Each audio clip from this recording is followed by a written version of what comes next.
Rebel star Prabhas cinema అంటే box office దగ్గర వందల కోట్ల వర్షం కురవాల్సిందే. కానీ ఆయన సినిమా అనుకున్న సమయానికి థియేటర్లోకి వస్తుందా అంటే మాత్రం ఖచ్చితంగా చెప్పలేని పరిస్థితి. ప్రస్తుతం ప్రభాస్ సందీప్ రెడ్డి వంగ కాంబినేషన్లో వస్తున్న స్పిరిట్ సినిమా విషయంలోనూ ఇదే చర్చ నడుస్తోంది. గత కొంతకాలంగా ప్రభాస్ సినిమాల రిలీజ్ పరిస్థితి గమనిస్తే ఏది అనుకున్న సమయానికి రావడం లేదు. సినిమా షూటింగ్ ఆలస్యం అవ్వడం లేదా పోస్ట్ ప్రొడక్షన్ పనుల వల్ల విడుదల తేదీలు మారడం కామన్ అయిపోయింది. ఇప్పటికే స్పిరిట్ సినిమాను 2027 మార్చి 5న విడుదల చేస్తామని ప్రకటించినప్పటికీ ట్రేడ్ వర్గాల్లో మాత్రం నమ్మకం కలగడం లేదు. ఈ భారీ ప్రాజెక్ట్ ఇప్పటి వరకు కేవలం ఒకే ఒక్క షూటింగ్ షెడ్యూల్ను పూర్తి చేసుకుంది. ప్రభాస్ తన డేట్స్ కేటాయించడం, షూటింగ్ స్పీడ్ పెంచడంలో జాప్యం జరుగుతోందనే వార్తలు ఫిల్మ్ నగర్లో చక్కర్లు కొడుతున్నాయి. చేతిలో 3-4 పెద్ద సినిమాలు ఉన్నప్పటికీ వాటిని సకాలంలో పూర్తి చేయడంలో ప్రభాస్ కొంత వెనుకబడుతున్నారనే విమర్శలు వినిపిస్తున్నాయి.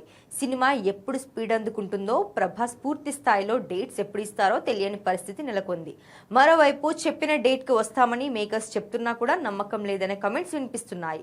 ఒక్కో సినిమా కోసం 2-3 ఏళ్లు సెట్స్ పైనే గడుపుతున్న ప్రభాస్ స్పిరిట్ ను అనుకున్న టైంకి తీసుకొస్తారా, లేక మరో కొత్త రిలీజ్ డేట్ వెతుక్కోవాల్సి వస్తుందా అనేది ఇప్పుడు $1 మిలియన్ ప్రశ్న. ఒకవేళ వాయిదా పడకుండా సినిమా రిలీజ్ అయితే మాత్రం అది టాలీవుడ్ లో ఒక పెద్ద రికార్డుగానే మిగిలిపోతోంది.